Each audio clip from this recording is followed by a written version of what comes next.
আমি একটা মেয়ে হয়ে বলতেছি, ছেলেরা আসলেই অনেক বেশি ভালোবাসে। কেউ মানুক বা না মানুক, আমি এই কথাটা মানি। এটা একটা আপুর গল্প। আপু আমাকে বলছিল, আমি যখন ইন্টার ফার্স্ট ইয়ারে পড়ি, একটা ছেলে আমার পিছনে সব সময় ঘুরঘুর করতো। আমি যেখানেই যেতাম ও ঠিক আমার পিছনেই থাকতো। আমরা একই মহল্লাতে থাকতাম। সেই ছোটবেলা থেকে আমি ওকে দেখতেছি। একটু জেদি, তবে কোনো মিথ্যা নেই ওর ভিতরে। ফলচাতুরি এসব কিছুই বুঝে না, আর অনেক চাপা স্বভাবের একজন মানুষ। কষ্ট হলেও মুখ থেকে কোনো কথা বের করে না। ওই যে একটা কথা আছে না, বুক ফাটে তো মুখ ফোটে না। এমনকি আমি যখন ওকে দাঁড় করাই বলতাম, কিছু বলবেন, ও বলতো না কিছু না। একদিন আমিও ওকে প্রপোজ করলাম আর বললাম, আপনাকে দিয়ে কিছু হবে না, আমি সারাটা জীবন আপনার সাথে থাকতে চাই, আপনার বউ হতে চাই আমি। কখনো দূরে সরাই দিবেন না তো? জীবনে যা কিছুই হয়ে যাক, আপনি আমার পাশে থাকবেন, কখনো আমাকে একা ফেলে যাবেন না। যদি এই ওয়াদা করতে পারে তাহলে আমি রিলেশন করব।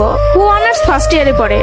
ও বলল, জীবনে যা কিছুই হয়ে যাক, আমি তোমাকে কখনো ছাড়বো না। আমাদের সম্পর্কের বয়সটা যখন 2 বছর, তখন আমার বাসায় বিয়ের প্রেসার দেওয়া শুরু হয়ে গেল। ফ্যামিলি দেখে ছেলে খুঁজতেছে, সরকারি চাকরিওয়ালা, বিসিএস ক্যাডার।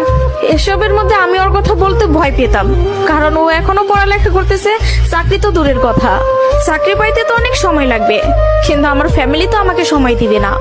আমি অনেক কষ্টে আম্মুকে রাজি করাই। আম্মু যেন আব্বুকে এই কথাটা বলে, আর আম্মু আব্বুকে বলে। আব্বু সাথে সাথে মুখের উপর বলে দেয়, সম্ভব না, বেকার ছেলের হাতে আমি আমার মেয়েকে দিব না। তখন আমিও ভাবছিলাম, কথাটা তো ভুল না, কথাটা তো সঠিক। কোনো বাবা মাই চাইবে না বেকার ছেলের কাছে মেয়েকে বিয়ে দিতে।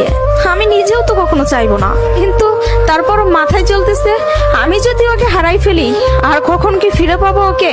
আমি তো আর ফিরে পাবো না।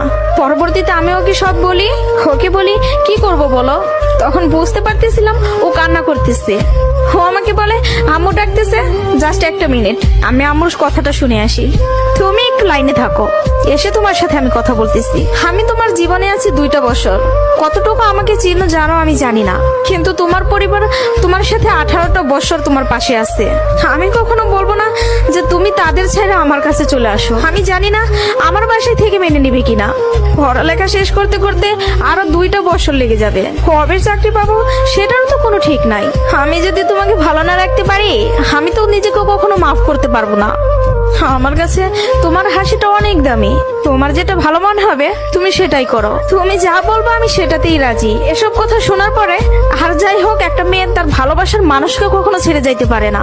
আমি তখন একটা জিনিসই ভাবতেছিলাম, জীবনটা তো ছোট, আর আমি আমার এই ভালোবাসার মানুষটাকে হারাই ফেললে আমি নিজেই সারা জীবন আফসোস করব। এরকম কোনো ছেলে আর আমাকে ভালোবাসতে পারবে না।